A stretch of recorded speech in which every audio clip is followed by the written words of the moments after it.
لے چلیں گے اسلام آباد، جہاں پاکستان پیپلز پارٹی کے chairman Bilawal Bhutto Zardari press conference کر رہے ہیں اپنا ریزلٹس لینے کے لیے۔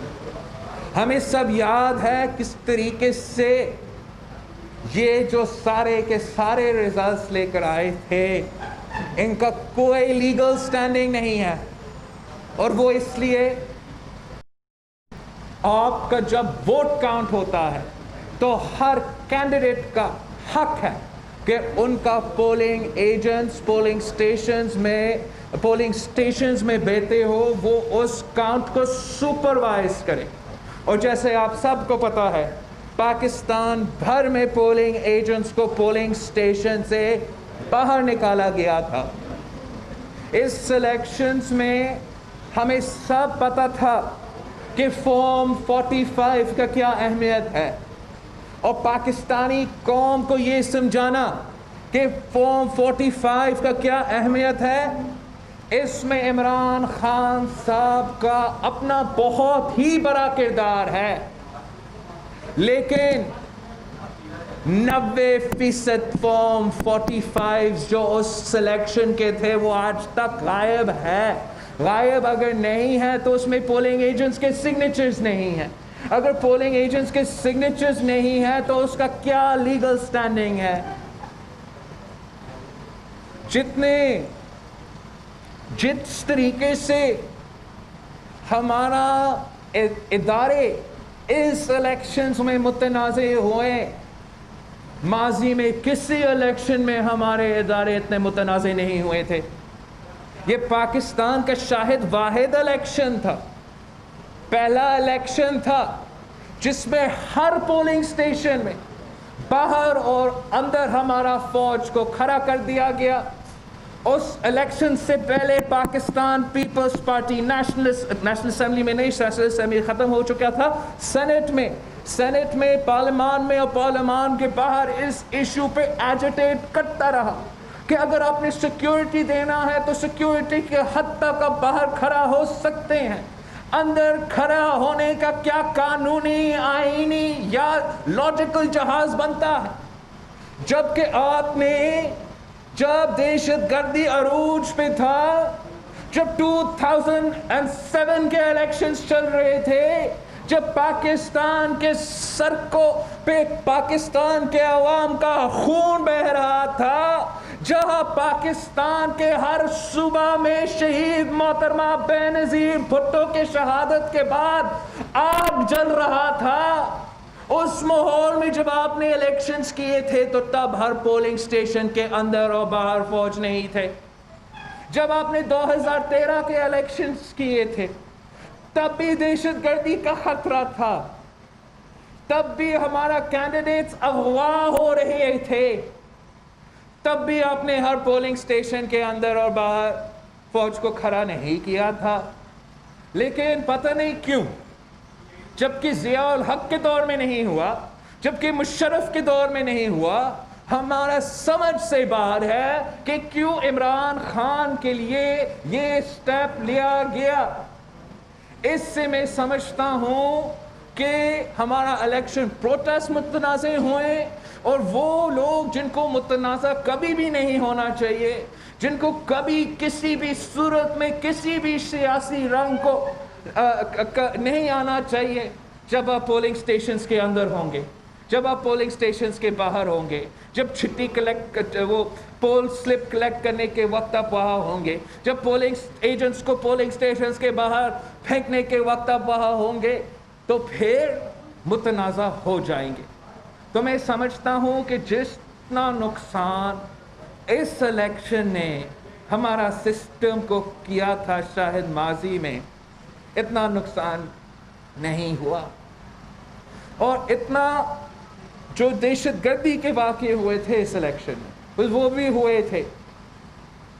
ہمارا جو اس وقت کا الیکشن کمیشن تھا، اس نے تو پرامن کا نام دیا تھا اس الیکشن کو، الیکشن کے بعد، لیکن ہمیں پتا ہے کہ کیسے پورے پاکستان میں دہشت گردی کے واقعے تھے، کیسے پشاور میں دہشت گردی کے واقعے تھے، کیسے اس الیکشن میں بھی ایک اور بلور خاندان سے تعلق رکھنے والے بلور شہید ہو چکا تھا، کیسے شہید سجرانی صاحب کو بلوچستان میں شہید کروایا گیا، کیسے پنو میں دہشت گردی کا واقعہ تھا، کیسے الیکشن ڈے پہ میرا اپنا لڑکانہ میں میرا پولنگ کیمپ پہ بم دھماکہ ہوا۔ یہ تو خبر بھی نہیں تھا، یہ تو پاکستان کا بریکنگ نیوز بھی نہیں تھا کہ پیپلز پارٹی کا کیمپ پہ لڑکانہ میں دھماکہ۔ میرا پہلا الیکشن میں میرا پہلا ووٹ ڈالتے ہوئے آپ کے پاس وہ فوٹیج نہیں ہے۔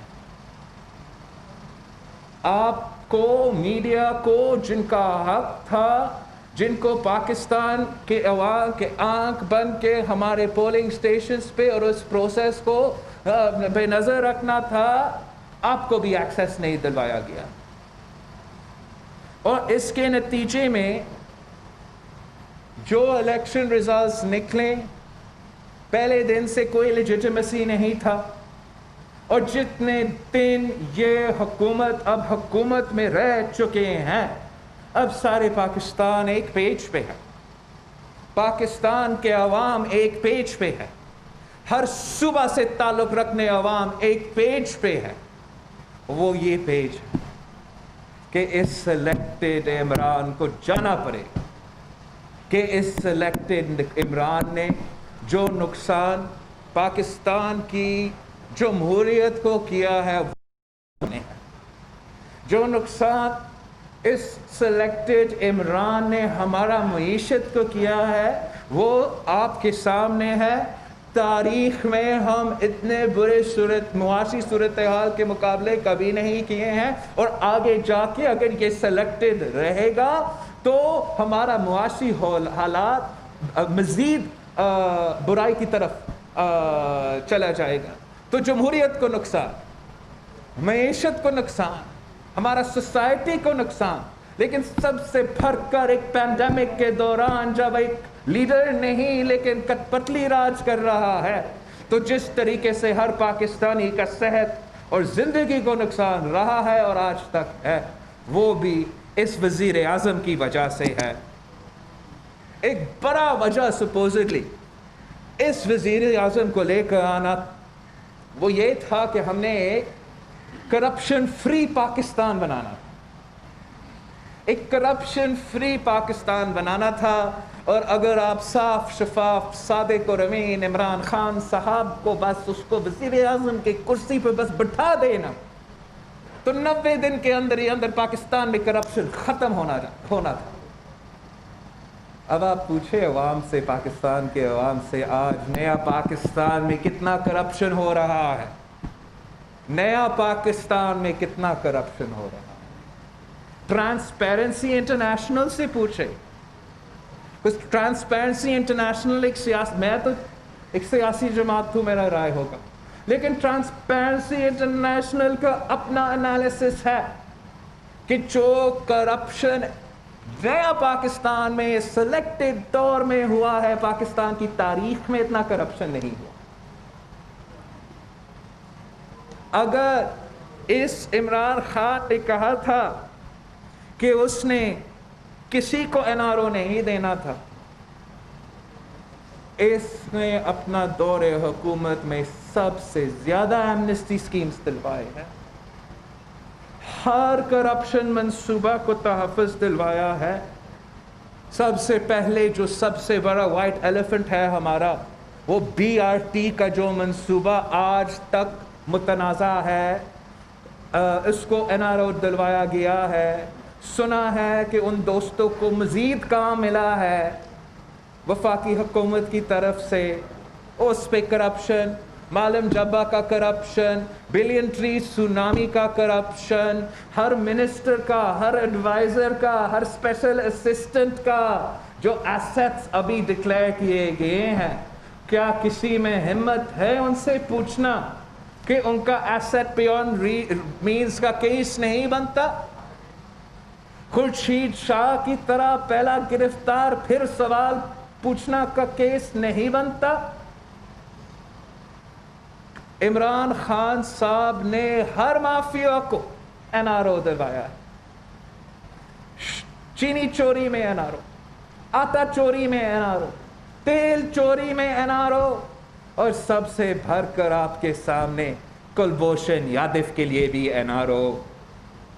وہ جس نے کشمیر کا سفیر بننا تھا وہ آج کلبھوشن یادو کا وکیل بن چکا.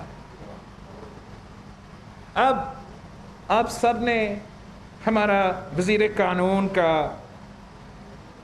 نیا شریف الدین پیرزادہ صاحب کا ناکام کوشش دیکھا اس آرڈیننس کا جسٹیفیکیشن دینا نیشنل اسمبلی کے فلور. یہ کہتے ہیں کہ یہ انٹرنیشنل کورٹ کے جو جورسڈکشن ہے اس کی وجہ سے وہ یہ کام کر رہے ہیں. ایک تو اگر میں ایک سیکنڈ کے لیے بھی یہ مانتا ہوں کہ آپ صرف اور صرف انٹرنیشنل کورٹ آف جسٹس کے لیے یہ کام کر رہے تھے, تو وہ انٹرنیشنل کورٹ آف جسٹس کا کام تو آرڈیننس سے پورا ہوا نہیں. آپ نے پھر کیوں اسلام آباد ہائی کورٹ میں جا کے اس کا ایڈوکیٹ کے لیے درخواست ڈالا ہے؟ حکومت پاکستان کا درخواست ہے. اس سوال کا جواب ان کے پاس نہیں ہے. یہ کہتے ہیں کہ قانون میں کہیں نہیں لکھا کہ ہمیں اپوزیشن سے بات کرنا تھا. جی بالکل, قانون میں کہیں نہیں لکھا ہے کہ اپوزیشن سے بات کرنا تھا. اگر آپ نے اپوزیشن سے بات نہیں کرنا تھا تو اپوزیشن کے بغیر پاس کر کے دکھائے. یہ قانون میں نہیں لکھا ہے کہ اپوزیشن سے بات کرنا ہے, لیکن آپ کا آئین میں لکھا ہے جب نیشنل اسمبلی سیشن چل رہا ہے آپ کو فوراً آرڈیننس کو پیش کرنا پڑتا ہے. نیشنل اسمبلی پاکستان مئی 15 تک مل رہا تھا, یہ آرڈیننس مئی 20 پہ لے آیا تھا. پھر نیشنل اسمبلی آف پاکستان جون میں بھی مل رہا تھا, سینٹ آف پاکستان بھی جون میں مل رہا تھا, مسلسل ہم مل رہے تھے. پھر جولائی میں بھی ہم مل رہے تھے. تو انہوں نے پاکستان کی کانسٹیٹیوشن کو وائلیٹ کیا ہے جب انہوں نے اس آرڈیننس کو ہاؤس میں نہیں لے کیا ہے. اگر ہم مانتے بھی ہیں کہ آپ نے انٹرنیشنل کورٹ کا جورسڈکشن ماننا ہے, بھلے مانے, لیکن اس کا یہ نہیں مطلب کہ ان کا جورسڈکشن مانتے ہوئے آپ پاکستان کی آئین کے خلاف ورزی کر سکتے ہو. انہوں نے ایک پرسن اسپیسیفک قانون بنانے کی کوشش کی ہے. اگر ہم سے پہلے بات کرتے, ہم ان کو سمجھاتے کہ پرسن اسپیسیفک قانون تو آپ بنا نہیں سکتے ہو. حال ہی میں سپریم کورٹ آف پاکستان نے ایک قانون جو پچھلے حکومت نے واضح اکثریت سے پاس کروایا تھا, اس قانون کو اس بات پہ اسٹرائک ڈاؤن کیا تھا کہ پرسن اسپیسیفک لیجسلیشن نہیں ہو سکتا. اس سے زیادہ پرسن اسپیسیفک لیجسلیشن کیا ہو سکتا ہے کہ اس کا آرڈیننس کا سٹیٹمنٹ میں آپ نے کلبھوشن یادو کا نام لیا ہے. اگر نام نہیں بھی لیتے, صرف انٹرنیشنل کورٹ آف جسٹس کا ریویو کا اپیل کا فارم دلوا رہے ہوتے, تو آپ کے کتنے کانوکٹس ہیں انٹرنیشنل کورٹ آف جسٹس کے قانون کے؟ تو یہ پرسن اسپیسیفک لیجسلیشن ہے. ان کا طریقہ کار غیر آئینی, غیر الیگل تھا, اور اگر دال میں کچھ کالا نہیں تھا تو اتنا سیکریٹو ہونے کا وجہ کیا تھا؟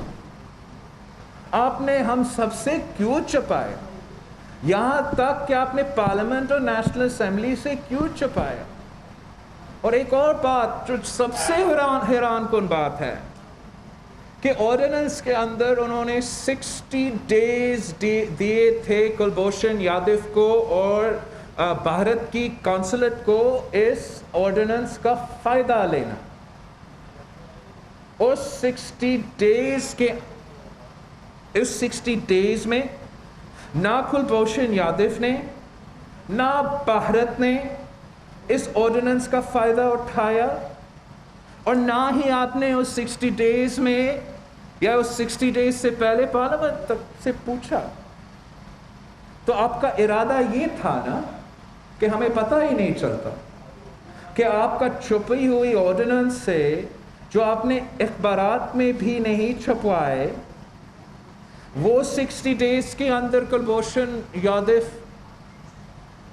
آرڈیننس کا فائدہ لیتا. 90 ڈیز کے اندر آپ نے لے کرنا تھا, کام بھی ہو گیا اور ہمیں پتہ بھی نہیں چلتا.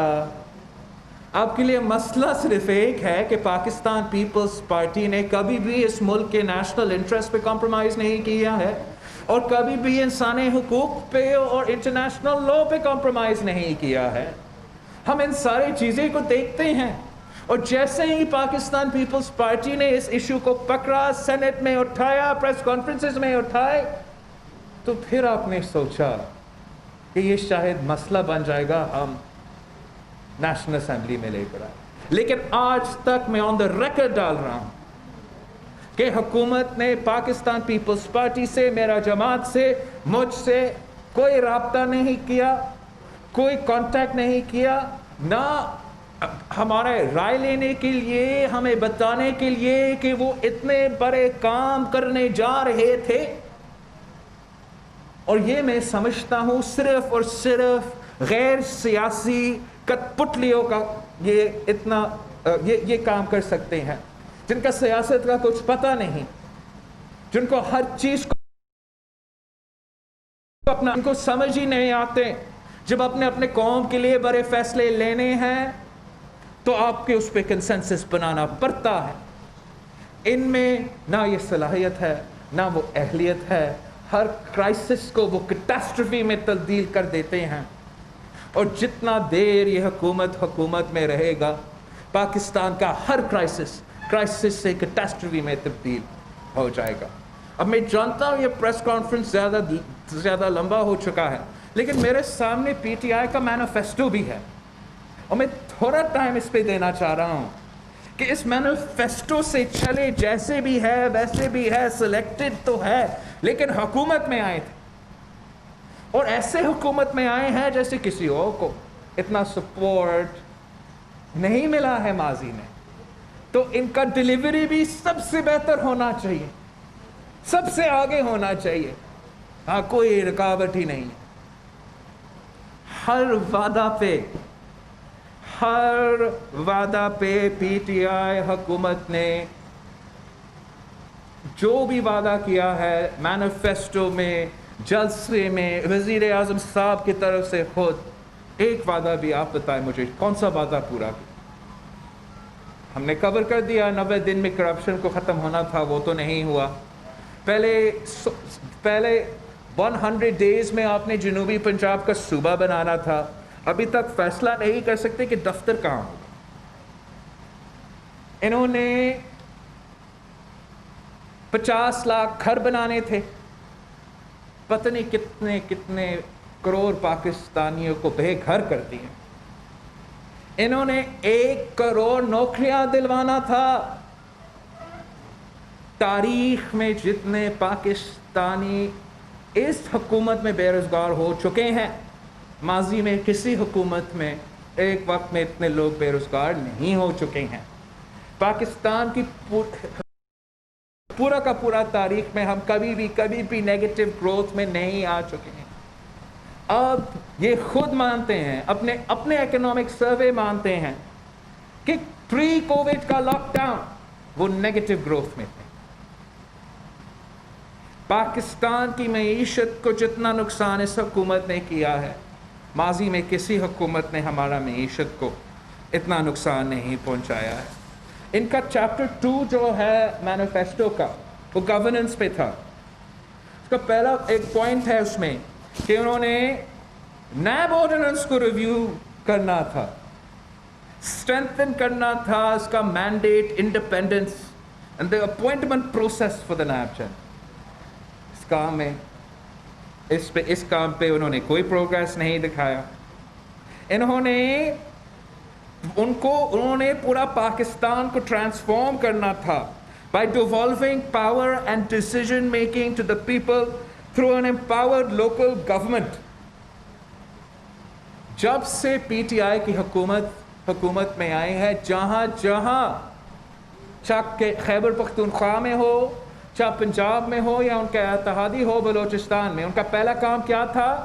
لوکل گورنمنٹ کا ان کو مڈ ٹرم مکمل ٹرم بھی پورا کرنے نہیں دیا، اس نظام کو ہٹانا. اور آج تک آپ کا تو لوکل گورنمنٹ کا نظام ہی نہیں ہے. ڈیولوشن اور لوکل ڈیسیجن میکنگ تو دور کی بات ہے.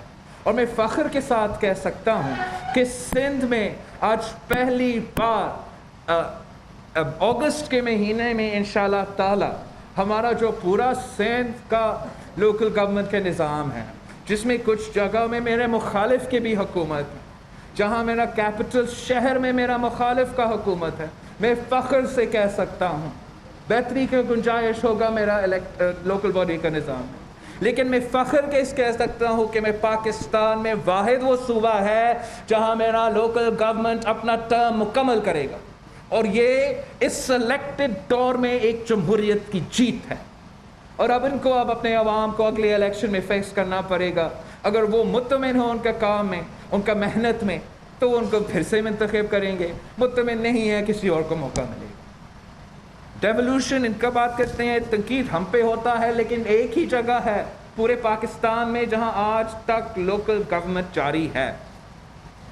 انہوں نے وعدہ کیا تھا کہ وہ ڈی پولیٹیسائز ان کو کرنا تھا ہمارا پولیس کا نظام.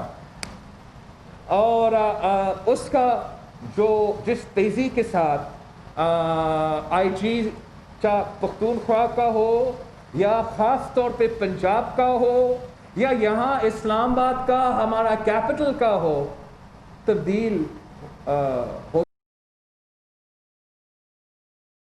طور پہ ہمارے پولیس اس وقت چل رہے ہیں. یہاں تک کہ وزیر اعظم صاحب کے جو جیسے وہ ہنی مون پیریڈ کا حکومت میں تھا، پہلا جو آئی جی انہوں نے نکالا تھا وہ اس بات پہ تھا کہ ایک وزیر کے گھر پہ ایک جانور گھسا تھا، اور اس بات پہ آئی جی اسلام آباد ہٹا. آج تک یہ ڈی پولیٹیسائز پولیس کا نظام انہوں نے پنجاب میں بھی انٹروڈیوس نہیں کیا ہے. انہوں نے بہت سے وعدے کیے ہیں، ہر وعدہ پہ مکر چکا ہے. انہوں نے وعدہ کیا تھا کہ وزیر اعظم ہاؤس جو ہے وہ یونیورسٹی بنے گا. آج تک وزیر اعظم صاحب تو وہاں ہیں. وزیر اعظم صاحب نے تو بائسیکل پہ جانا تھا دفتر ہر دن، ابھی تک وہ تو ہیلی کاپٹر پہ جاتا ہے. وزیر اعظم صاحب نے وعدہ کیا تھا کہ ہر صوبہ کا گورنر ہاؤس کو وہ یونیورسٹی میں تبدیل کریں گے. انہوں نے تو اپنے حکومت میں جہاں اپنے صوبائی حکومتیں ہیں وہاں بھی یونیورسٹی پہ تبدیل نہیں کر چکے ہیں. انہوں نے وعدہ کیا تھا کہ وہ ایک رائٹ ٹو انفارمیشن پہ they were going to facilitate a drive through legislative reform for the right to information, the right to service, and we will abolish the culture of secrecy, and we will ensure that all government actions, records, information are open to public scrutiny.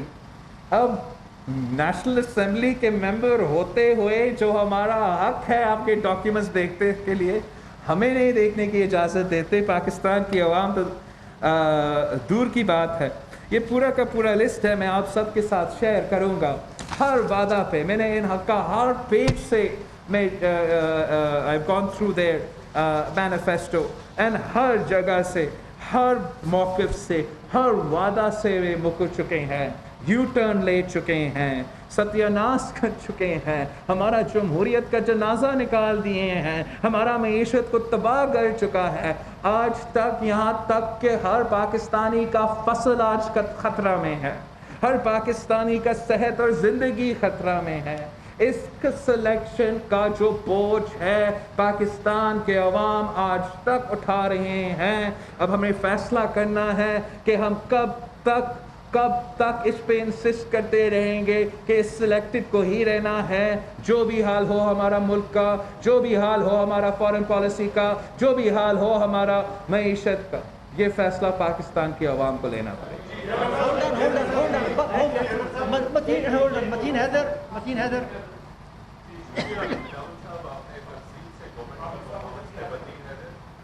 لیکن اس ساری صورتحال میں ہمیں opposition خود divided اور کمزور نظر آ رہی ہے.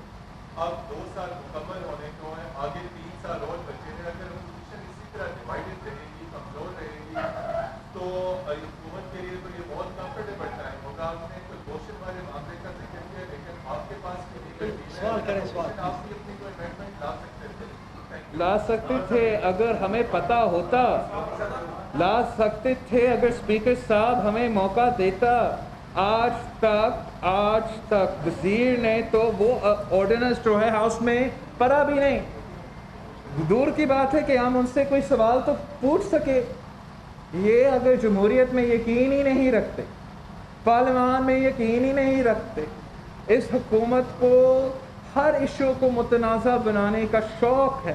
جہاں تک اپوزیشن کی بات ہے, یہ حکومت نے جیسے supreme court of Pakistan justice Baqir کا تاریخی فیصلہ آپ کو بتا رہا ہے, ہر پاکستانی کو بتا رہا ہے کہ کس طریقے سے نیب کو پولیٹیکل انجینئرنگ کے لیے استعمال کیا گیا تھا, کس طریقے سے مخالف کے خلاف استعمال کیا گیا تھا اور آج تک استعمال ہو رہا ہے. ہم مطالبہ کرتے ہیں اس کا ابالشمنٹ کے لیے. ہم مطالبہ کرتے ہیں کہ ہمیں ہر پاکستانی کو آزادی ملنا چاہیے, لیکن سیاسی جماعتوں کو سیاسی آزادی ملنا چاہیے, سیاسی جماعتوں کو لیول پلینگ فیلڈ ملنا چاہیے. آج تک نہ پارلیمنٹ میں, نہ میڈیا پہ, نہ سڑکوں پہ سیاسی جماعتوں کو لیول پلینگ فیلڈ دیا جا رہا ہے. یہی ہمارا شکوہ تھا جنرل الیکشنز میں کہ ہمیں لیول پلینگ فیلڈ نہیں دیا جا رہا ہے, اور آج تک ہمیں لیول پلینگ فیلڈ نہیں دیا جا رہا ہے. اگر میں آپ کو ایک بات بتاؤں, پاکستان پیپلز پارٹی نے مسلسل پہلے دن سے لے کے آج تک اپنا بھرپور طاقت سے, اپنے بھرپور محنت سے ہر ایشو پہ, ہر پالیسی پہ, ہر کام پہ ان کو ان کا اپنا جو کام ہے, اپنا جو ذمہ داری ہے اپوزیشن کا, وہ اپنے کیپیسٹی کے حد تک پورا کیا ہے. سر ایک سوال یہاں سے,